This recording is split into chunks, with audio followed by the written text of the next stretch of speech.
안녕하세요. 수능 기본 개념 익히기 국어 시간입니다. 오늘 24번째 시간이네요. 자, 오늘 할 거는 문법 요소 두 번째 높임 표현을 할 건데요. 이 높임 표현이 다른 나라에 비해서 우리나라가 좀 더 복잡한 편이에요. 제가 다른 나라 말은 잘 몰라서 영어 정도밖에 모르고 하는데 일본어나 이런 동양권에는 그래도 높임말이 좀 있는 것 같은데 그 중에서도 우리말은 좀 더 복잡한 것 같아요. 그리고 그 중에서도 상대 높임법이 좀 어려워요. 저는 좀 어려운 것 같아요. 아마 학생 여러분들도 사실 제일 어려워하는 게 상대 높임법 같아요. 자, 이 표도 보면 여기는 표도 보면 하다라고 하는 불규칙 활용하는 동사를 가지고 표를 만들어 놔서 이 표는 사실 일반적인 규칙 동사에는 또 잘 안 맞아요. 그래서 아마 더 어렵게 느끼는 것 같아요. 그래서 가다라고 하는 단어를 이렇게 하는 표를 만들어 놓은 경우도 있기는 해요. 자, 요거는 이제 본 수업 할 때 가다 같은 걸 가지고 다시 한번 바꿔서 한번 해 보시고요. 자, 일단 저희는 여기에 있는 표에 있는 하다를 가지고 진행을 하도록 하겠습니다. 자, 순서는 상대 높임법, 그 다음에 주체 높임법, 객체 높임법 순서로 할 거고요. 사실 한 문장으로 엮어 가지고 한 문장을 주어가 바뀔 때, 목적어가 바뀔 때, 그 다음에 청자가 바뀔 때 해서 문장 하나로 딱 정리하면 되게 간단하기는 해요. 하는데 일단 기본적인 개념을 익히기 위해서 책에 있는 대로 순서대로 한번 나가 보도록 하겠습니다. 자, 높임 표현은요, 어떤 대상을 높이거나 높이지 않는 것. 자, 어떤 대상에 대해 높이거나 높이지 않는 태도를 나타내는 높이는 것만 높임법이 아니에요. 낮추는 것도 높임법인 거예요. 특히 상대 높임법에서 낮추는 것도 높임법 영역에 속하긴 합니다. 자, 그 중에 말을 하는 사람을 화자라고 하고요. 말을 듣는 사람은 뭐라고 그러죠? 청자라고 해요. 자, 이때 청자는 상대라는 말로 바꿀 거고요. 말하는 화자가 대개 주어가 될 수가 있는데 문장의 주어를 주체라고 하고요. 그 다음에 목적어나 부사어는 객체라고 합니다. 써드릴까요? 자, 주체는요, 문장의 주어입니다. 그 다음에 객체는요, 문장의 목적어 또는 부사어에 해당이 됩니다. 자, 주체와 주어가 일치할 수도 있고요. 청자와 주어가 일치할 수도 있어요. 상황에 따라서 좀 복잡해집니다. 자, 그때 이제 헷갈리게 되는 거예요. 쉬운 게 아니에요, 절대. 일단 오늘은 우리는 기본 개념, 용어만이라도 익히도록 하겠습니다. 자, 상대 높임법은요, 대개, 자, 대개가 아니죠. 청자를 높이는 건데, 자, 청자하고 주체가 일치할 때도 있긴 하지만, 대개, 부사어나, 이럴 경우가 되게 많은데, 일단, 말을 듣는 사람이 상대라고 하시면 크게 무리가 없으시고요. 자, 높이는 방법은요, 대개는 종결 표현. 종결 표현이라고 하는 건 어미예요. 주로 이제 어미를 통해서 표현한다는 거고요. 어미만 가지고 표현하는 게 아니고요. 추가로 요거 조심하셔야 돼요. 보조사도 있어요. 자, 보조사는 요자가 있습니다. 자, 보조사인지 아닌지 판단하는 방법은요, 생략해 보는 거예요. 생략 가능하면 보조사입니다. 어미 중에도 요가 있어요. 요로 실현되는 경우가 있거든요. 자, 그때 헷갈릴 수가 있는데요. 생략이 가능하면, 그리고 생략했는데 의미 변동이 없다. 높임 차이만 있고 큰 의미 차이는 없다라고 볼 수 있다면 그거는 보조사다. 이렇게 보시면 되겠습니다. 조금 올려드릴게요. 자, 이렇게 되고요.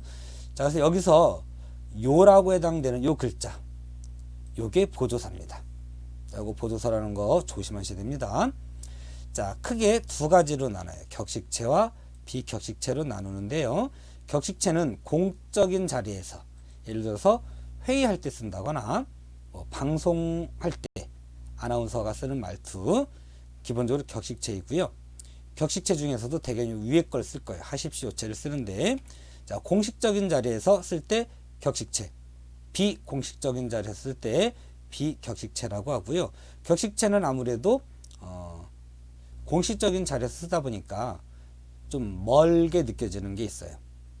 그 다음에 비격식제는 좀 가깝게, 가까운 사이에 쓰는 거고요. 그리고 요거를 친소 관계를 드러낸다라고도 합니다.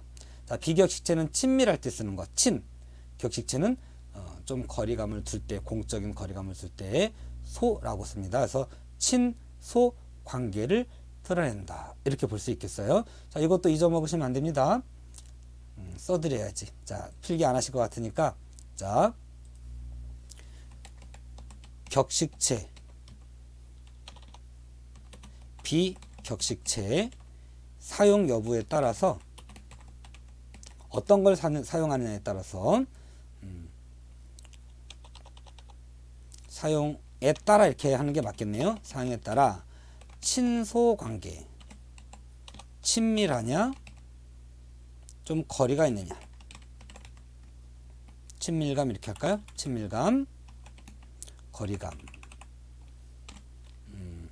친소 관계를 나타내기도 합니다. 자, 선생님 그냥 지나가려고 했는데 예 하나 들까요? 예를 들어서 욕쟁이 할머니 식당에 갔어요. 이거 천재교육인가? 에도 나오는 예문을 갖다 인용을 했었더라고요. 자, 뭐 할머니 저희 왔어요. 밥 좀 주세요. 배고파 죽겠어요. 그럼 이놈 이분 이 자식들 니들 갖다 처먹어. 뭐 이렇게 욕을 하세요. 그러면 이제 손님들이 화를 내는 게 아니고 오히려 우리 할머니는 아주머니는 뭐 사장님은 뭐 우리 친할머니 같아. 너무 정겨워. 이렇게 친밀함을 느끼다가 반말한 거잖아요. 그죠? 심지어 욕까지 써가면서. 자, 그리고 나서 계산하러 나가려고 하는데 지갑이 없는 거예요. 그래서 할머님 제가 지갑을 안 갖고 왔습니다. 다음에 갖다 드리면 안 될까요? 하니까 할머니가 갑자기 왜 이러십니까 손님? 하고 하십시오체를 써. 이러면 이건 무슨 뜻이에요? 거리를 팍 둬가지고 너 돈 내. 이런 뜻인 거예요. 자, 이렇게 친소 관계를 나타내기도 합니다. 자, 크게 봐서 격식체, 비격식체 나눈다고 그랬죠? 자, 한번 가볼게요. 자, 격식체는 크게 4단계로 나눕니다. 하십시오체, 줄여서 예전에는 합쇼체라고 했어요. 자, 하오체, 요 사이에 시도 들어갈 수도 있습니다. 하십시오체, 하오체, 하계체, 헤라체가 되고요. 그 다음에 해요체, 해체, 요거 2개는 비격식체입니다. 자, 이 중에서 위에 2개는 높이는 거고요. 높임법 중에서도 상대방을 높이는 거고요. 밑에는 낮추는 겁니다. 자, 비격식체는 위에 해요가 높이는 거고 밑에가 낮추는 거예요. 자, 근데 이거는 문법적인 거고요. 실제 나중에 사회생활을 할 때에는요, 특히 그 뭔가 좀 사람의 생명을 다루는 아주 좀 엄격한 규율이 필요한 그런 직업들 있잖아요. 대표적인 게 군인, 그 다음에 의사, 간호사, 이런 경우에는요, 하십시오만을 높임법으로 쓰더라고요. 밑에 거 쓰면 굉장히 크게 혼나요. 해요체 같은 거 쓰잖아요. 싸가지 없다고 소리 들을 수 있습니다. 자, 그럼 우리는 지금 문법적인 걸 배우는 거니까요. 기본적으로 위에 하십시오와 하오체 높임말이고요. 해요가 높임말입니다. 나머지는 상대방을 낮추는 말인 거예요. 자, 하십시오. 문장의 종류, 평서형, 의문문, 명령문, 청의문, 감탄문에 따라서 바뀌는데요. 자, 하십시오로 채로 하다를 가지고 바꿔보면, 자, 평서문, 예를 들어서 공부합니다. 이렇게 단어를 한번 집어넣어서 외우시면 되겠어요. 자, 그렇게 하셔도 되고 그냥 합니다 하셔도 됩니다. 자, 합니다, 합니까, 하십시오 라고 하고요. 청의형과 감탄형은 자리가 비어있네요. 없습니다, 표현이. 자, 그 다음에 하오체, 하오, 하시오, 하오겠네요. 하오. 자, 뭐 나는 공부하오, 이렇게 쓰는 거예요. 자, 안 쓰는 말이죠. 자, 이런 말이 있고요. 공부하오, 하시오, 또는 뭐 이렇게 쓸 수도 있고요. 자, 공부하오, 이거는 이제 어감의 어조에 따라 다른 겁니다. 자, 공부합시다. 야, 지금까지 공부하는구려. 이렇게 영탄문이 됩니다.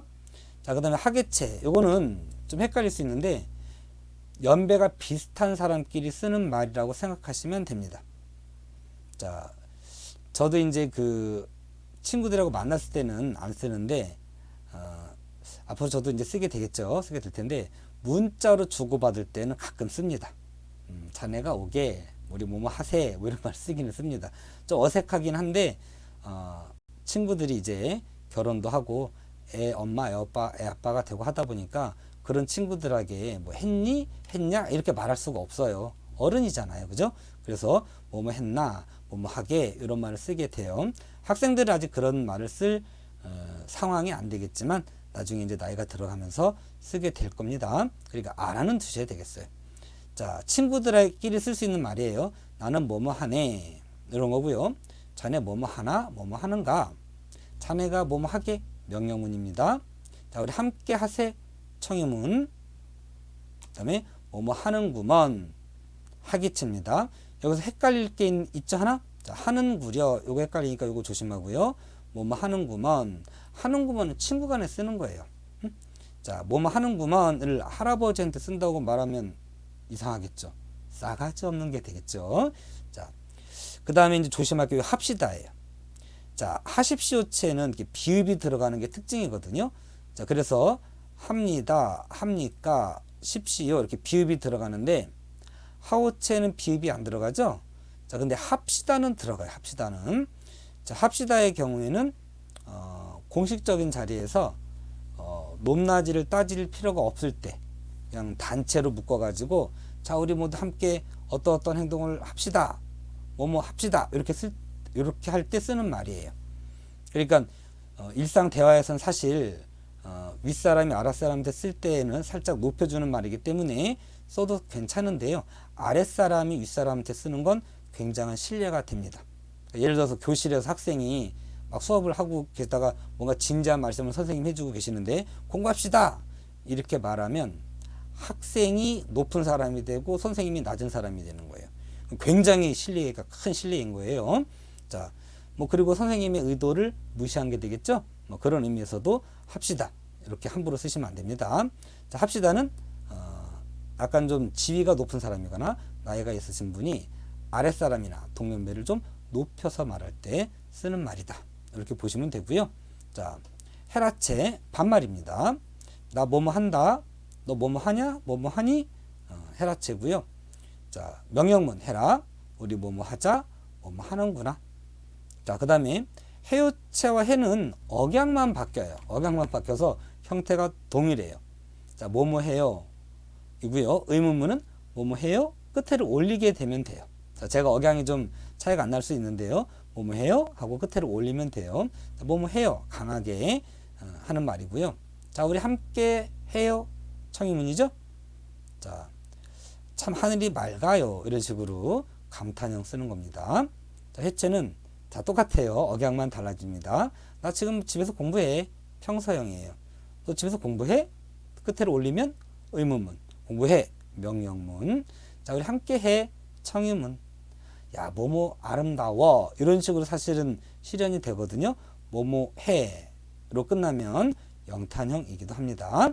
자, 헤라체와 해체를 구분하는 방법 좋네요. 자, 끝에 요자를 붙여서 자연스러우면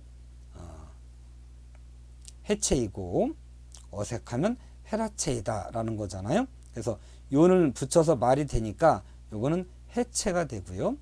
있다 요거는 헤라체라는 거예요. 자, 요즘 학생들이 여기 있다요 쓰긴 쓰는데 그냥 끝에다가 요자만 붙여가지고 마치 높임말인 것처럼 쓰긴 쓰는데 모르겠어요. 나중에 한 10년, 20년, 뭐 50년 지나면 이런 게 정착이 될지는 모르겠는데요.